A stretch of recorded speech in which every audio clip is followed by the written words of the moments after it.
नमस्कार, आप देख रहे हैं इंडिया न्यूज़। आपके साथ मैं हूं वंदना सरोही और आज हमारे साथ हैं, आज की तारीख में आप कह सकते हैं कि सबसे चर्चित डायरेक्टर विवेक अग्निहोत्री जी, जो प्रोड्यूसर भी हैं, राइटर भी हैं, ऑथर भी हैं। बहुत स्वागत है सर आपका इंडिया न्यूज़ पर। नमस्ते। और इनके बारे में हर कोई जानता है, बड़ी बेबाकी से अपनी राय रखते हैं।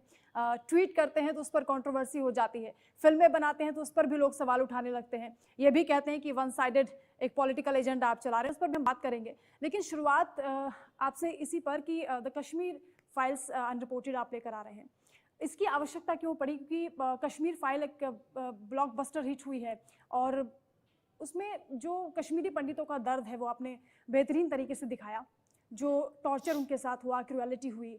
अब उसके बाद ये कितनी अलग है जो आप डॉक्यूमेंट्री लेकर आ रहे हैं? देखिए, ये फ़र्क इतना ही है जैसे आप अपना आई कार्ड दिखाती हैं, तो कश्मीर फाइल्स कश्मीर जेनोसाइड का, कश्मीर हिंदू जेनोसाइड का आई कार्ड था। ये उसकी जन्मपत्री है। तो ये पूरी की पूरी जो कुंडली होती है, पत्री है, वो है। सो दिस बेसिकली ये एक्सप्लेन करती है। जो फिल्म देखिए 2-2.5 घंटे का मीडियम है, उसमें आप सब कुछ दिखा नहीं सकते। दूसरा, उसमें जो कैरेक्टर्स होते हैं वो कोई एक्टर लोग एक्टिंग करते हैं तो उतना रियल नहीं हो पाता है जितना मैं चाहता था। ये क्या है, इसमें रियल लोग हैं। ये रियल लोग जो विक्टिम्स हैं, उन्हीं की दास्तान है, उन्हीं की कहानियां हैं। और उसके अलावा हर चीज़ आपको डिटेल में, तो आपको खुद रिसर्च नहीं करना पड़ेगा। आप जाके देखेंगे तो आपको सब समझ में आ जाएगा कि कश्मीर क्यों भारत के लिए इम्पोर्टेंट है, क्यों कश्मीर पे सब लोग गिद्ध की तरह से मंडरा रहे हैं, क्या कारण है कि गिद्ध वहाँ पे टेररिज्म आया, क्यों आया, कौन लेके आया, कि उसके लिए कौन जिम्मेदार था। शेख अब्दुल्ला जिम्मेदार थे कि जवाहरलाल नेहरू जिम्मेदार थे, राजीव गांधी जिम्मेदार थे कि फारूक अब्दुल्ला जिम्मेदार थे, पाकिस्तान था उसके पीछे की चाइना था। तो आपको ये समझ में आ जाएगा। जैसे मैं कह रहा हूँ, कुंडली में नहीं होता कौन से ग्रह है, सारे समझ में आते हैं, आई कार्ड से वो नहीं समझ में आता। तो कश्मीर फाइल्स यो समझ लीजिए इसका ट्रेलर था। अब आपको ये देखने के बाद समझ में आएगा, ओ अच्छा, कश्मीर फाइल में वो जो पहला सीन था क्रिकेट वाला, उसके पीछे की ये कहानी है। अच्छा, वो सीन की ये असली कहानी है। अच्छा, वो जो कैरेक्टर मैंने कश्मीर फाइल में जो देखा था, मैं रो रही थी जिसको देख के, वो अच्छा, वो तो ये रियल पर्सन, अच्छा, इनकी कहानी पे बेस्ड है। तो ये जो है उसका ये प्रमाण है। आपने क्योंकि कश्मीर फाइल्स को जब बनाया तो कश्मीर के लोगों के साथ आपने उनकी ज़िंदगी को जिया है एक तरीके से। क्या कहीं वो टीस मन में रह गई थी कि दिखाना है लोगों को कि ये असल स्टोरी है, या फिर जो कंट्रोवर्सीज हुई, जो सवाल उठाए गए, जो तमाम आरोप लगाए गए, उसके बाद आपने सोचा कि नहीं, ये रियलिटी दिखाना बहुत ज़रूरी है? नहीं, हमने तो सफर ही ये सोच के शुरू किया था कि ये बनाएंगे। फिल्म का आइडिया तो बाद में आया। फिल्म का तो आइडिया इसलिए आया जब ये सब हमने देखा खुद, तो हमें लगा कि नहीं, ये अगर हम पहले ही डॉक्यू सीरीज लेके आएंगे तो शायद इसे कम लोग देखें। और हम चाहते थे ये मैसेज सारे विश्व में सब तक जाए, इसलिए हमने पहले फिल्म बनाई और बाद में इसको लेके आए। इतना प्रॉफिटेबल आपकी फिल्म रही, 350 crore and above than that, तो आपको, अगर आप चाहते तो इसमें एक कश्मीर फाइल्स 2.0 भी आप ला सकते थे, क्योंकि आज की डेट में अगर देखा जाए तो फिल्में सिर्फ प्रॉफिट बेस्ड बनाई जाती हैं या फिर उसी पर्पस के लिए बनाई जाती हैं। तो आपने केवल डॉक्यूमेंट्री के बारे में क्यों सोचा? क्योंकि जो किया जाता है वो मैं करता नहीं हूँ, जो सब लोग करते हैं वो हम करते नहीं हैं। तो ये देखिए, मैं किसी प्रॉफिट के लिए करता नहीं हूँ। करना होता तो जैसा आपने अभी बोला, कश्मीर फाइल्स पार्ट 2 बना लेते। हमने वो सब नहीं किया, हमने ये बनाया, इसके बाद वैक्सीन पे काम कर रहे हैं। तो इसलिए ये किया है क्योंकि ये आवश्यक है। ये मेरा इस राष्ट्र के लिए, विश्व के लिए कंट्रीब्यूशन है मेरा। यही मेरी लेगेसी है। कल को जब मेरे बच्चे बड़े होंगे या मेरे पोते नाती होंगे, या आप कल को 50 साल बाद जब देखेंगी, तो आप ये नहीं कहेंगी कितना पैसा कमाया, कितना घर छोड़ गए, गाड़ी छोड़ गए, क्या कर गए, राइट? आप कहेंगी देखिए ये बनाया। तो इस तरह की जो चीजें होती हैं वो लंबे वक्त तक चलती हैं, और कम से कम इसके बाद कोई ये तो नहीं कहेगा कि कश्मीर में जो हुआ वो सच था या झूठ। सर, क्योंकि आपने कश्मीर के लोगों के साथ पूरी फिल्म बनाई, तब बहुत सारा रिसर्च आपने किया, काफ़ी वक्त आपको लगा।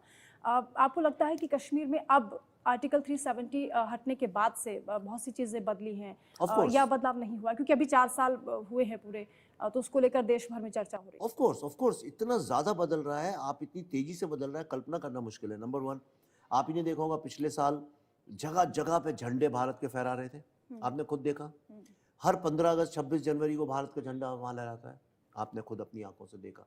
वहाँ G20 हुआ था अभी, वहाँ सिनेमा हॉल चलना अलाउड नहीं था, सारे सिनेमा हॉल जला दिए गए थे, बंद कर दिए गए थे 1990 में। उसके बाद एक खुला था 1996 में, मेरा ऐसा ख्याल है, तो वहाँ टेररिस्ट लोगों ने घुस के गोलियां चला दी, बंद हो गया। लेकिन अभी वहाँ आइनॉक्स ने खोला है, ओपेनहाइमर फिल्म हाउसफुल चल रही है वहाँ पे, राइट। मैं कश्मीर फाइल्स कश्मीर में रिलीज नहीं कर पाया था, लेकिन वैक्सीन वॉर, वो मेरी फिल्म वहाँ रिलीज होगी। तो कहने का मतलब ये है कि बहुत सारी चीज़ें बदल रही हैं, फास्ट बदल रही हैं, लेकिन 70 साल से जो जख्म है वो 4 साल में आप कहें कि पूरा हो जाए। अभी कल या परसों ही मैंने पढ़ा न्यूज़पेपर में, कल ही शायद, कि कितना 20,000 तो फॉरेन टूरिस्ट आए हैं अभी पिछले 3-4 महीने में वहाँ पे, और कितने करोड़, नंबर भूल गया हूँ, करोड़ों के लोग वहाँ पे टूरिज्म के लिए गए। कोई सोच सकता था? यानी जहाँ 4 फॉरेन टूरिस्ट आने से डरते थे, आज 20,000 3 महीने के अंदर अंदर। तो ये बड़े फिगर्स हैं, नंबर्स हैं। चेंज हमेशा इसी तरह से आता है, स्लोली, एंड आई थिंक आप अगर इसको पूरे 10 साल दे दें, 5-6 साल और, तो फिर उसके बाद ये लोग भूल भी जाएंगे कि कश्मीर में कभी प्रॉब्लम था। सर, क्योंकि आप लीग से हटकर फिल्में बनाते हैं, आपने खुद ये कहा, और आपके करेज को लोग देख भी रहे हैं, बहुत से लोग एडमायर भी कर रहे हैं उस चीज़ को। क्योंकि जब आपका ये ट्रेलर मैं देख रही थी, बहुत धमाकेदार ये ट्रेलर आपने लॉन्च किया है, उसमें बहुत सारे कमेंट्स थे जिसमें ये डिमांड आपसे की जा रही है कि विवेक अग्निहोत्री प्लीज़ आप मणिपुर फाइल्स पर भी बनाइए कुछ। क्या बनाएंगे? नहीं, बिल्कुल, कोई उसमें कोई ऐसा, मैं थोड़ी कह रहा हूँ कि मैं ये बनाऊंगा वो नहीं बनाऊंगा, लेकिन मैंने भी उसका मजाक में लिखा ही था लोगों को कि भाई सारी फाइल्स मेरा ही जिम्मा है कि बनाने का, कुछ आप लोग के भी तो होंगे, और भी तो डायरेक्टर्स होंगे जो कर सकते हो ये काम, मैं अकेला ही करूँ क्या? तो सवाल वो नहीं है। दूसरा ये है कि मणिपुर में लोगों को शायद पता नहीं चली, आपके माध्यम से बता ही देता हूँ। जब लोगों को पता भी नहीं था कि मणिपुर में प्रॉब्लम चालू हुआ है, मैं तब से वहाँ पे लोगों के साथ जुड़ के काम कर रहा हूँ जी। और मैं नाम तो नहीं बता सकता हूँ, पर कई सारे लोगों के साथ काम कर रहा हूँ। और मणिपुर के बारे में जो भी हमें आज पता है, मैं आपको ईमानदारी से बता दूं, पूरा सत्य पता भी नहीं है किसी को। और अच्छा है कि नहीं पता है। सत्य पता चलेगा तो देश में आग लग जाएगी और बहुत सारे लोग आज जो चिल्ला चिल्ला के बोल रहे हैं चुप हो जाएंगे। लेकिन कश्मीर का सत्य किसी को पता ही नहीं था, इसलिए बताना जरूरी था। मणिपुर का तो सबको पता है आज की तारीख में, लेकिन अगर मणिपुर को भी दबा दिया गया और मुझमें क्षमता हुई आज से 10 साल बाद, और उसको भी इसी तरह दबा दिया गया और 10 साल बाद आने वाली जनरेशन को नहीं पता होगा, तो सबसे पहले उसको बनाने के बारे में मैं ही सोचूंगा। सोशल इश्यूज पर क्योंकि आप बात करते हैं, तो अब क्योंकि आपने वैक्सीन वॉर भी आप लेकर आ रहे हैं, नाम से ही पता चल रहा है कि ये कोरोना फेज पर है, लेकिन लोग ये जानना चाहते हैं, उत्सुकता है लोगों के मन में कि ये किस एलिमेंट्स को लेकर है, कोरोना वॉरियर्स को लेकर है, या जो लोगों ने उस वक्त पर प्रॉब्लम्स झेली है, या कोरोना वैक्सीन बनाने का जो इसका कोरोना वोरोना से कोई लेना देना नहीं। ना तो कोविड वॉरियर्स के बारे में है, ना कोविड के बारे में है, ना डॉक्टर्स के बारे में, ना कोरोना के बारे में, ना लॉकडाउन के बारे में। ये तो बता दूं, ये फिल्म इसके बारे में नहीं। ये फिल्म बेसिकली आप ये समझ लीजिए कि भारत के कुछ सुपर हीरोज हैं जी, जिन सुपर हीरोज ने अपनी त्याग और तपस्या से आज भारत को वर्ल्ड में वैक्सीन सुपर पावर बनाया। और ये जो सुपर हीरोज हैं, ये एक्चुअली सुपर हीरोइंस हैं। ये हमारी जो भारत की टिपिकल हमारी माँ बहनों जैसी महिलाएं होती हैं जो साइंटिस्ट हैं, ये उन लोगों की विक्ट्री है। और ये भारत के इतिहास का सबसे बड़ा साइंटिफिक अचीवमेंट है। ये फिल्म उस अचीवमेंट के बारे में है, कोविड के बारे में नहीं है। ओके, ये कितना डिफिकल्ट रहा अब, क्योंकि एक अलग जोन है, साइंटिफिक बेस्ड फिल्में बहुत कम बनती हैं, काफ़ी रिसर्च इसमें करना पड़ता है। बहुत डिफिकल्ट फिल्म, 2 साल से रिसर्च ही कर रहे हैं इसको, और अभी भी समझ में नहीं आ रहा है कि हम इस काबिल हैं कि नहीं। क्योंकि सबसे कठिन इसमें क्या था कि बहुत डिफिकल्ट साइंस को बहुत आसान तरीके से, ताकि एक बच्चा भी, एक घर में गृहिणी भी समझ सके, आपकी नानी दादी भी समझ सके, इतना सिंपल तरीके से कैसे बताएं। फिर इसमें जो पॉलिटिक्स इन्वॉल्व थी, सारी इंटरनेशनल और डोमेस्टिक पॉलिटिक्स, वो भी बड़ी कॉम्प्लेक्स है, वो लोगों तक कैसे पहुंचाई जाए। तो it was a very difficult film, और मैंने अपने जीवन में, सच बता रहा हूं, इससे कठिन कोई काम ही नहीं किया। आज भी अभी मेरी फिल्म खत्म होने वाली है कुछ दिनों में, और मेरे को समझ में ही नहीं आ रहा है कि मैं खुद इतना नर्वस हूं, क्योंकि ये सबसे ज्यादा चैलेंजिंग और कठिन काम था मेरे पूरे जीवन का। विवेक जी, क्योंकि बहुत से लोगों ने कश्मीर फाइल्स के बाद भी बोला कि वन साइडेड फिल्में आप बना रहे हैं, पॉलिटिकली एजेंडा बेस्ड फिल्में हैं, क्योंकि कोरोना की या वैक्सीन की जब बात होगी, क्योंकि ये राष्ट्रवादी फिल्म आप लेकर आ रहे हैं, इसलिए 11 अगस्त को ही रिलीज़ भी हो रही है, 15 अगस्त से ठीक पहले। प्रधानमंत्री का भी जिक्र क्या इसमें होगा, और क्या उस तरफ भी इशारा होगा, क्योंकि लोग ये सोच रहे हैं, क्योंकि जब वैक्सीन या कोरोना का जिक्र होता है तो सबसे बड़ी जो इमेज है बनकर आती है पीएम मोदी के रूप में आती है। मैंने अभी आपको बताया ये फिल्म जो है ये विमेन साइंटिस्ट के अचीवमेंट के बारे में, राइट, और बस उन्हीं उसी बारे में और किसी बारे में नहीं। यानी पॉलिटिकल एजेंडा नहीं है, जैसा लोग वेट कर रहे थे कि वो वहाँ पर बरस पड़ेंगे, तो ऐसा मौका उनको नहीं मिलेगा। नहीं, बरसने वालों का क्या है, वो तो कभी भी बरस सकते हैं, किसी भी बात पे बरस सकते हैं। अभी तो फिल्म के बारे में वो ABCD नहीं जानते और बोलने लगे प्रोपेगेंडा फिल्म है, तो उनको बरसने। और अगर प्रधानमंत्री के बारे में तो उसमें गलत बात क्या है, और उसमें डरने और शर्म की बात क्या है? मैं उन लोगों में से नहीं हूँ आप मुझे गिल्टी फील करा सकें कि नहीं उनके बारे में नहीं बोलना। मैं जिस स्वतंत्रता से गांधी के बारे में बोल सकता हूँ, नेहरू के बारे में बोल सकता हूँ, उसी स्वतंत्रता से अपने प्रधानमंत्री के बारे में बोल सकता हूँ। ऐसा थोड़ी है कि शाहरुख खान बादशाह हैं, उनकी तो 24 घंटे तारीफ की जाए। हालांकि आई लव शाहरुख खान, मुझे कोई प्रॉब्लम नहीं है, उनको तो बादशाह और किंग और सुपरस्टार बोलने में किसी को शर्म नहीं है। और प्रधानमंत्री अगर अच्छा काम करें तो उनकी तारीफ करने में आपको गालियां पड़े, ये कौन सी बात हुई? वर्ल्ड में भारत से अच्छा कोविड मैनेजमेंट किसी कंट्री ने नहीं किया, ये पूरा वर्ल्ड बोलता है, मैं क्या बोलूं? तो जब पूरा ही वर्ल्ड हमारे प्राइम मिनिस्टर की तारीफ करता है तो मुझे कुछ बोलने की जरूरत ही नहीं है। और मैंने तो एक शब्द नहीं बोला, आप ही के दिमाग में थॉट आ गया कि अच्छा वैक्सीन मतलब प्रधानमंत्री की लीडरशिप। नहीं, लोग ऐसा बोल रहे हैं, और नहीं ये अच्छा, थॉट भी आता है, क्योंकि प्रधानमंत्री मोदी ने जब पूरे देशवासियों से अपील की उसके बाद ही लोगों ने वैक्सीन पर भरोसा भी किया, और जब उन्होंने खुद वैक्सीन लगवाई उसके बाद मैंने देखा कि बहुत से लोगों ने उसके बाद वो अप्रिशिएट हुए उस चीज को लेकर, उन्होंने उनका भरोसा तो जगा तो जो लोग ये बोल रहे हैं तो वो मुझसे क्या उम्मीद करते हैं कि मैं भी राहुल गांधी बन जाऊं, झूठ ऊठ बोलने लगूं जाके स्पीचेस में? ऐसा तो नहीं होगा ना। तो जो चीज़ सही है वो सही है। मुझे अपने देश पे बहुत गर्व है, और हमारे देश ने जो अचीव किया उसमें बहुत गर्व है। और देश कोई ऐसे अकेले थोड़ी अचीव कर लेता है, उसके पीछे लीडरशिप होती है। आपने भी बादशाह का नाम लिया, शाहरुख खान का जिक्र आपने खुद ही कर दिया, मैं सवाल आपसे करने वाली थी। सुल्तान हो, बादशाह हो, बॉलीवुड से खास नाराजगी की वजह क्या है सर? नाराजगी नहीं है, देखिए नाराजगी मैं कौन होता हूँ नाराज होने वाला? मुझे कोई वो नहीं है, प्रॉब्लम वो नहीं है। पर प्रॉब्लम यही मेरा प्रॉब्लम है कि लोगों को बादशाह बताना और शहंशाह बताना और राजा बताना और सुल्तान बताना, ये क्या फिल्म इंडस्ट्री है? ये क्या है? मतलब ये तो ये है कि भाई एक आदमी तो बादशाह कोई अच्छा शब्द होता है? वो तो डिक्टेटर होता है जो कि गरीबों का शोषण करता है। ये बादशाह और किंग और सुल्तान, इनके जनाजे निकल गए और आप इनको जिंदा रखना चाहते हैं? ये किस तरह की सोच? मैं आपको सोच बताना चाहता हूं, ये सोच देखिए क्या है। मैं इस सोच से सबको मुक्त कराना चाहता हूं।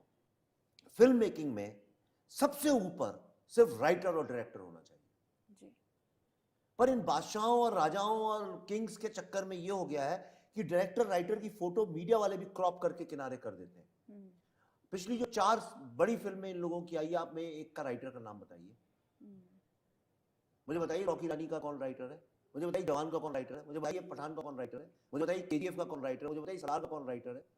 ये जितनी सुपरस्टार बेस्ड फिल्म है इनमें आप किसी राइटर का नाम बताइए। लोग तो डायरेक्टर्स तक नाम नहीं जानते क्योंकि स्टार्स के सामने किसी को आने ही नहीं देते हैं। सारे कैमरे मुझ पर लगा के आई एम द किंग। ठीक है, अब मुद्दों पर बात कर लेते हैं, क्योंकि ज्ञानवापी परिसर में SI सर्वे चल रहा है, और आपका ट्वीट मैंने देखा, आपने बाकायदा एक फोटो लगाया और उस पर आपने लिखा कि एक तो दिन दहाड़े चोरी, ऊपर से सीना जोरी।